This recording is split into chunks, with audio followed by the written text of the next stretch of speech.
Hey, what's going on there, everybody? This is Sammy Leggy here representing Team JVS, here to give you guys another movie review. This movie I could have had the opportunity of checking out at two different festivals, at New York Film Festival 60 as well as Toronto International Film Festival. I did not get a chance to, but I did get to watch it. I'm talking about Nanny. Nanny was directed by Ninjutsu Jutsu.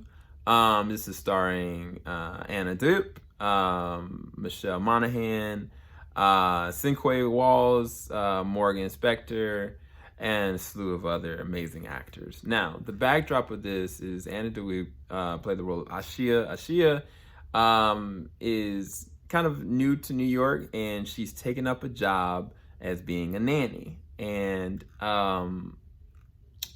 Morgan Spector plays the role of Adam, and Michelle Monaghan plays the role of Amy. Their daughter, Rose, is the one that they're having Ashia go and take care of. And off the bat, you can tell that Ashia is very precise. She's very good. She tries to follow the code. They have a lot of strict things, like gotta read this, gotta do this, gotta give her a certain kind of food with this. While all the while they've been saying that Rose had been not complying. She's been very irritable. She's not listened.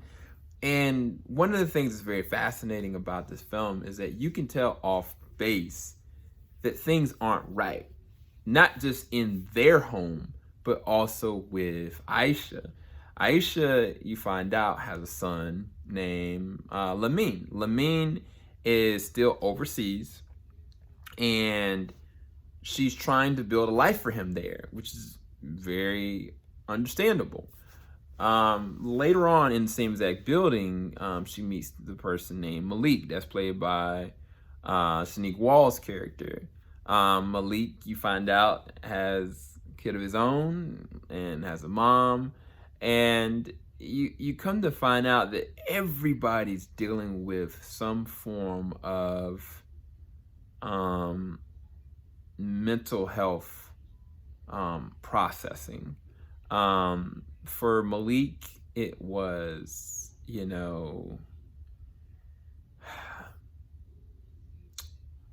don't want to spoil it. If somebody close to him is battling something emotional and mental, for the character Amy, she's got a inferiority complex, and she's also battling possibly a little bit of depression. Rose is trying to counterbalance two different parents that are not on the same page, what that does to a kid when they feel as though nothing they do is going to matter. Of course, they're going to lash out. And then Aisha is not dealing with postpartum depression, but she's dealing with a lacking and a longing to do more, and it's causing her to make certain mistakes. But now this is where it gets crazy with this film. All the while, Aisha is trying to save and make more money for Lamine, to have a life for him. But she starts to do certain things unethical. She starts to cross other boundaries. And as she starts to cross other boundaries, she starts to lose herself mentally and emotionally.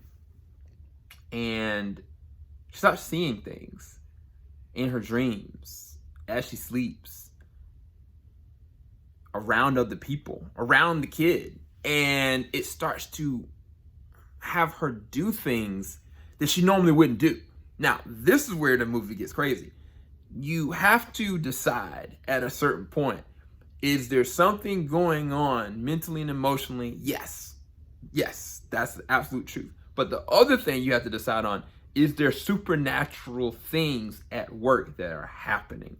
And that's where this becomes not just a drama, but supernatural suspense thriller. Because it's not horror. It's not horror at all. But there are elements of horror. There are things that you see that are horrific. There are certain moments that are terrifying. There are certain moments that are supernatural-esque. It's very interesting because Aisha is consistently reading certain stories to Rose. One of the ones I thought was very interesting is Anansi the Spider. And, most of us, well, I did, grew up hearing about Nazi the Spider. But for Rose, it cemented something very different for her because she had never heard it before and she completely believes it. And there's certain things that Rose starts to say to Aisha that's like the perception is there somebody talking to Rose and is there something else going on? And I think that's where it gets very interesting. I think that from a story standpoint, by the time the movie is over with, you're like, wow, like there is so much happening and it's so well written that it takes from so many different walks of life. It's not just, yes, from a person trying to make it in America, dealing with all these different like ways that people try to take advantage or perception, or like you just can't make it out of something.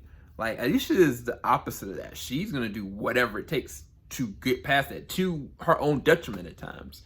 And I think that's what's very fascinating because Anna, like her performance is amazing. She is owning every single scene she's in with this one. But I think this is the interesting thing about her.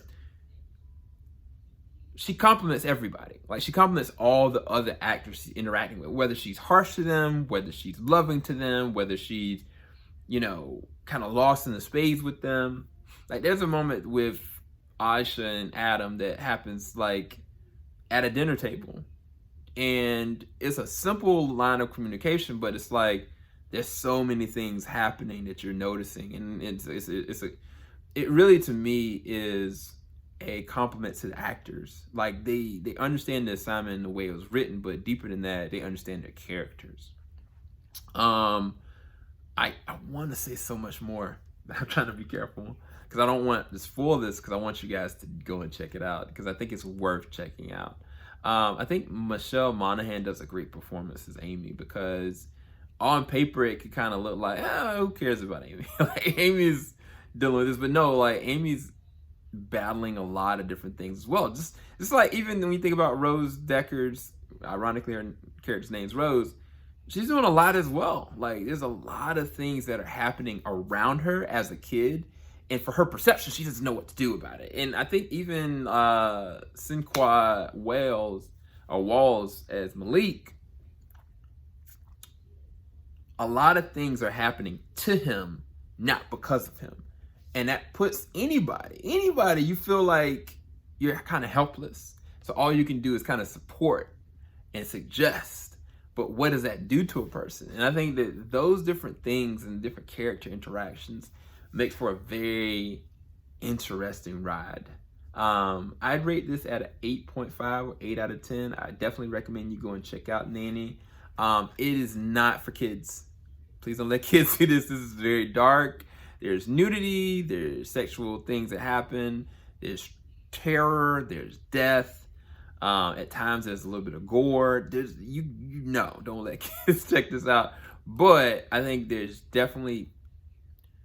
something for everybody. There's something from a cultural standpoint, like trying to find your roots and making sure you're holding on to them.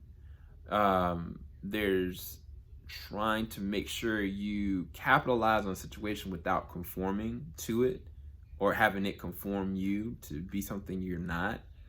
And then also from a supernatural standpoint, like there are certain elements to this that's like you have to be careful.